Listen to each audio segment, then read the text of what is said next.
Oui, bonjour.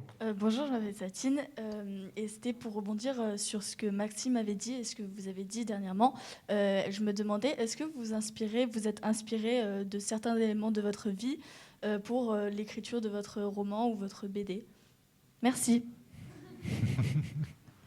Ça, c'est une question on nous pose souvent, je pense. Oui, moi, je m'inspire de tout. Enfin, c'est ce que je disais hier là aux lycéens. On est un peu des vampires quand même, c'est-à-dire des vampires au sens où dès que quelqu'un nous raconte moi en tout cas, dès que quelqu'un me raconte quelque chose, je me dis tiens, ça pourrait être une idée de roman ou ça pourrait être une idée de scène ou tel personnage. Donc oui, toutes les rencontres, même le simple fait de se promener dans une rue, dans une gare, de regarder les gens, ça peut être des éléments. Après, pour mon histoire, pour l'histoire de mon livre, oui, c'est parti vraiment d'un gag en fait. À un moment, je trouvais que le téléphone portable c'était un objet vraiment très très contraignant, d'être toujours disponible, de toujours implicitement devoir dire où on est, ce qu'on fait, parce que quand on répond pas, malgré tout, on peut avoir des remarques et bon. Et à un moment, c'est vrai que pour écrire, il faut du temps, il faut du calme, il faut du silence, et c'est vraiment parti d'une idée vraiment. J'aimerais bien que quelqu'un réponde à ma place et puis se fasse passer pour moi. Et au début, je trouvais que c'était une idée rigolote, mais sans plus. Et puis j'en ai parlé à des amis qui m'ont dit ah bah oui, moi aussi, j'aimerais bien. Et j'ai senti que là, il y avait un sujet qui paraissait complètement anecdotique et anodin. Et si on le traitait sérieusement, ça pouvait donner un roman. Voilà. Et puis après, à l'intérieur du roman, les personnages qui gravitent, il y a un éditeur, il y a un journaliste, etc. Moi, oui, c'est beaucoup inspiré de gens que j'ai pu croiser ici ou là, oui. Ouais. Julia. Je sais pas trop, j'essaie de réfléchir. Oui, forcément. En fait, moi, j'ai toujours tendance à penser que quoi que j'écrive ou quoi que je dise ou quoi que je fasse, je puise à la seule expérience que j'ai, c'est-à-dire l'expérience que j'ai eue en 35 ans, de ce que j'ai vu, ce que j'ai pas vu. Donc, quand j'écris un bouquin, forcément que d'une manière ou d'une autre, il sort de la seule source de connaissances que j'ai. Donc, par exemple, dans Liv Maria, l'île sur laquelle elle grandit, dont je donne pas le nom, bon, bah, moi je sais laquelle c'est l'île de Groix, qui est une petite île en gros au large de l'Orient. Bon, j'y suis pas allée beaucoup, mais en fait, de toute façon, je vais pas sur les îles, ça me stresse beaucoup, les trucs fermés comme ça. Mais du coup, c'est la seule que je connais. Et donc, Mado Tonnerre, elle s'appelle Tonnerre parce que la grande famille de l'île de Groix, c'est les Tonnerres, ils s'appellent vraiment comme ça.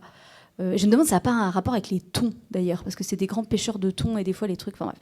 Donc, il y a des trucs comme ça. Après, évidemment, par exemple, Liv Maria, c'est un livre que j'ai commencé à écrire il y a 10 ans, mais que j'ai vraiment fini quand j'ai eu les enfants, comme si je ne m'étais pas sentie autorisée à écrire sur la maternité tant que j'avais pas d'enfants. Et pourtant, les rapports de Liv Maria avec ses enfants, ça n'a pas grand-chose à voir avec les miens. Mais c'est juste, j'avais tellement peur de dire des trucs qui n'auraient aucun sens là-dessus que je préférais avoir des enfants sous la main avant d'écrire des trucs là-dessus. Donc, ouais, il y a forcément une part de truc qui est nous. Mais en fait, de toute façon, c'est un objet qu'on a fabriqué complètement gratuitement comme ça en dehors de nous. Donc un livre c'est toujours un peu nous d'une certaine façon, enfin même si les éléments dedans sont pas autobiographiques, on décrit toujours la façon dont nous on voit le monde. Et donc c'est une des grandes surprises quand les livres sont publiés, c'est que moi il y a des choses des fois que j'écris et je me dis là je sais que je suis en train d'écrire un truc un peu bizarre. Par exemple Liv Maria qui abandonne ses enfants, oui ça je sais qu'on va me dire quelque chose là-dessus. Mais il y a aussi plein de moments dans les livres où j'écris des choses qui m'ont l'air évidentes sur comment la vie fonctionne, sur, je sais pas, des choses où je pense que tout le monde est d'accord. Et en fait, quand le livre sort, je me rends compte que c'est uniquement mon opinion sur ce truc-là, et que tout le monde relève ça en disant « t'as dit ça ». Et c'est là aussi qu'on se rend compte de nos contours, de ce qui est nous et de ce qui est différent des autres, je trouve. Est-ce que je peux juste rebondir peut-être pour te torturer un peu plus si on prend la scène du bal, la scène où elle tombe, oui. Pour essayer d'avoir un exemple précis. Ça, je suis tombée, ouais. Voilà, alors Ouais. je ne sais pas, est-ce que là, il y a quelque chose d'autobiographique parce que c'est une scène très forte qui marque vraiment. En fait, alors ça, c'est un très bon exemple, t'as raison. Bah oui. Bon, là, par exemple, ouais, typiquement, la scène du bal, il est bon, le mec. La scène du bal, donc tomber en dansant et rester immobilisé et pour Liv Maria se faire hospitaliser, mais moi non. Bon, ça, c'est un truc qui m'est arrivé. Mais je ne l'ai pas mis dans le livre parce que ça m'était arrivé. Je ne l'ai pas mis dans le livre parce que Liv Maria et moi, c'était juste, c'est un des trucs que j'ai vécu dans ma vie que j'ai trouvé assez dingue. Je me rappelle de ça. Danser, c'était une toute petite cave à Nantes. Je sais même pas avec qui je dansais.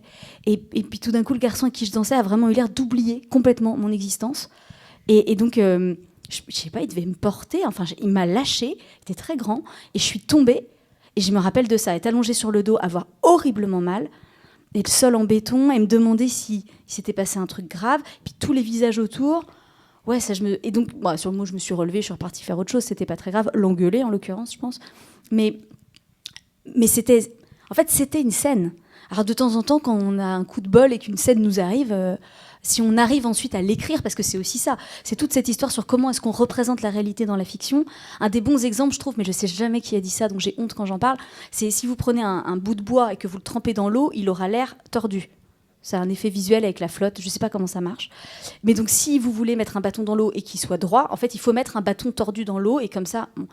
En fait, c'est à peu près exactement ça, de décrire la réalité dans la fiction ou de confondre la fiction et la réalité. Pour que ça ait l'air vrai, il faut utiliser tout un tas de techniques qu'il faut inventer au fur et à mesure qu'on s'en sert. Et donc, des fois, il nous arrive un truc incroyable dans notre vie ou quelqu'un nous raconte une histoire incroyable. Et tout le monde va nous taper dans le dos en disant « Ah bah ça fera un bon roman ». Sauf que ça marche pas du tout comme ça. En fait, il y a des histoires de la vraie vie qui sont tellement incroyables qu'on pourra jamais faire croire à un lecteur qu'elles sont arrivées ou qu'elles sont crédibles. Et c'est tout le jeu de la fiction aussi. Oui. Baptiste, je me demandais, puisque je sais pas si c'est comme ça qu'est venue l'idée du pas de la Manu, mais...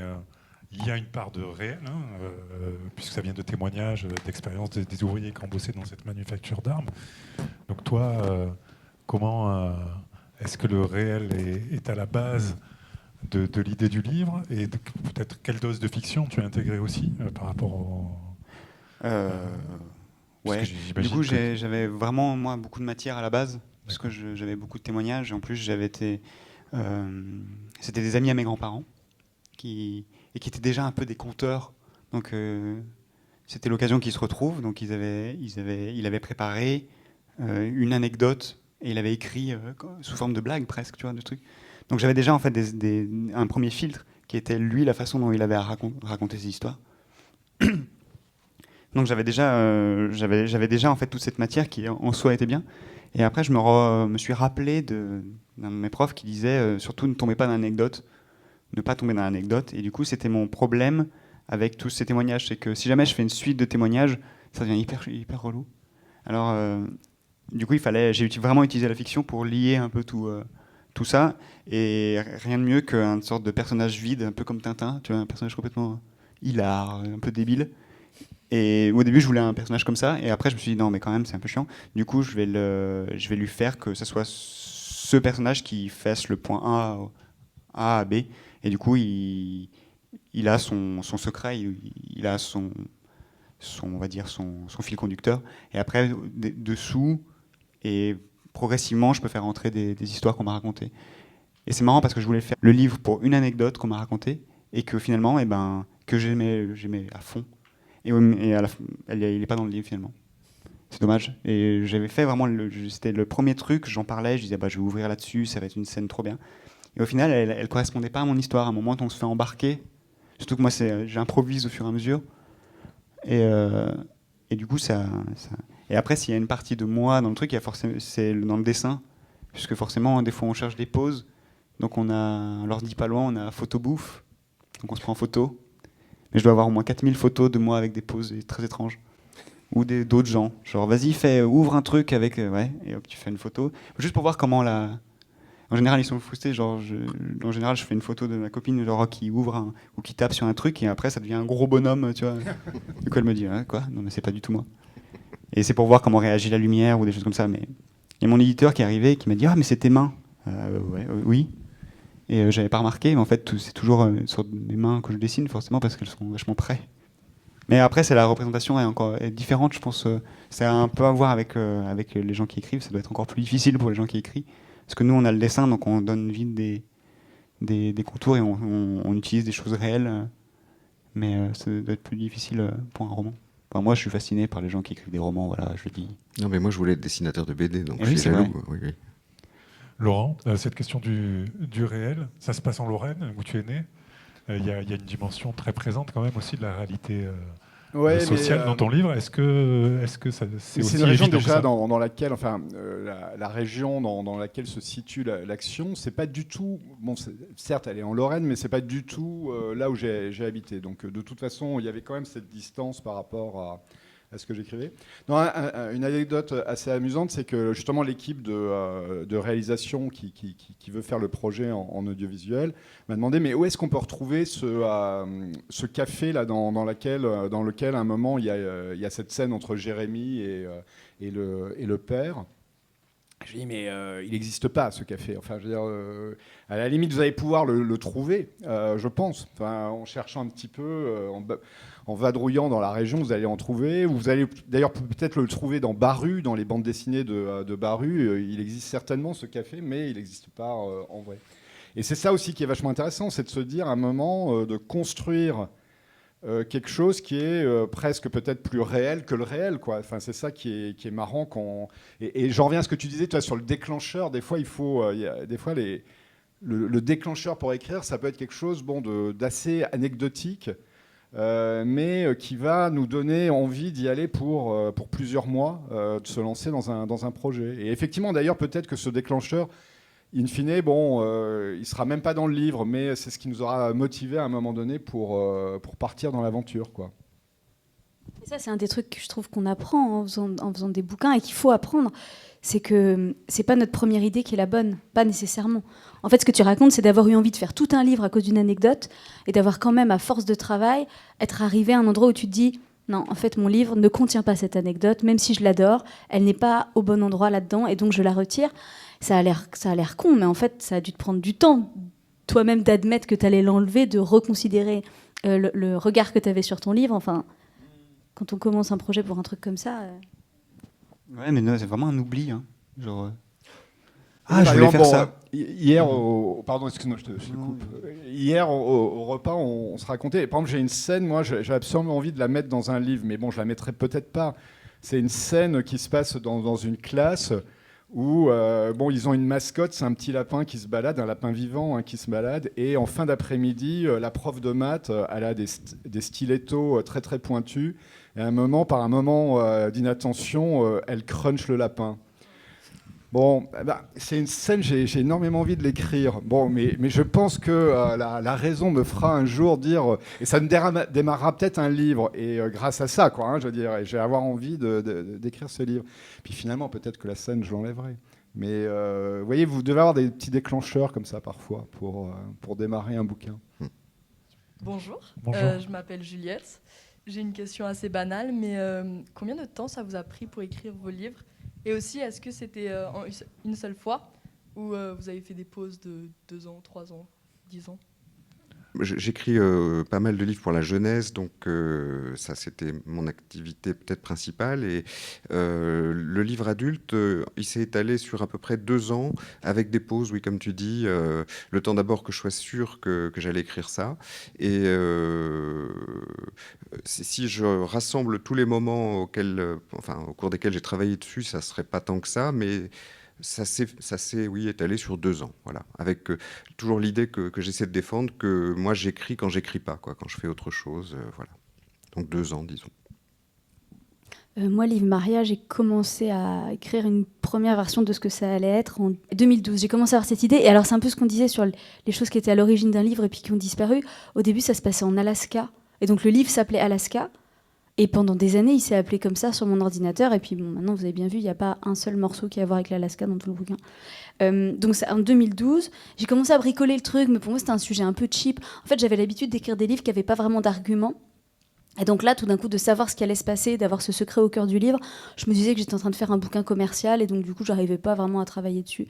Donc je l'ai laissé tomber assez longtemps. Et puis à un moment, je l'ai rouvert. Et je me suis dit, bah non, en fait, le seul truc qui te bloque, c'est de penser que c'est un mauvais livre. Mais il ne tient qu'à toi d'en faire un bouquin qui t'intéresse. Bon. Et du coup, j'ai dû finir de l'écrire entre 2018 et 2019, je pense.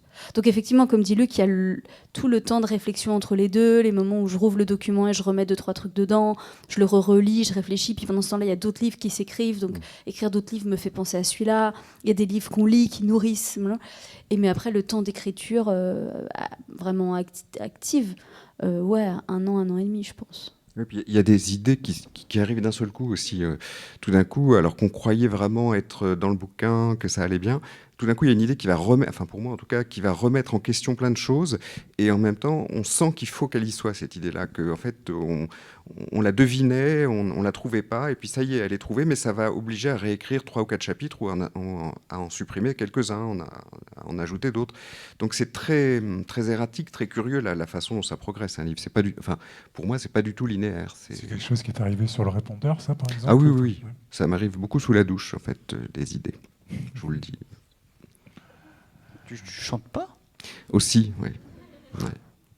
Laurent, combien de temps entre les premières idées jetées dans l'avion et la finalisation? Non, celui-ci, c'est écrit très facilement. Celui-ci, je l'ai écrit en quelques semaines. Bon, mais c'est pas la vérité des autres textes. Les autres textes, ça peut être beaucoup plus long, ça peut être comme vous l'avez dit. Bon, celui-ci, j'ai eu le sentiment qu'il y avait un moment, quoi. Il fallait l'écrire. Il y avait aussi presque un moment pour le terminer, c'est-à-dire qu'il devait se terminer à...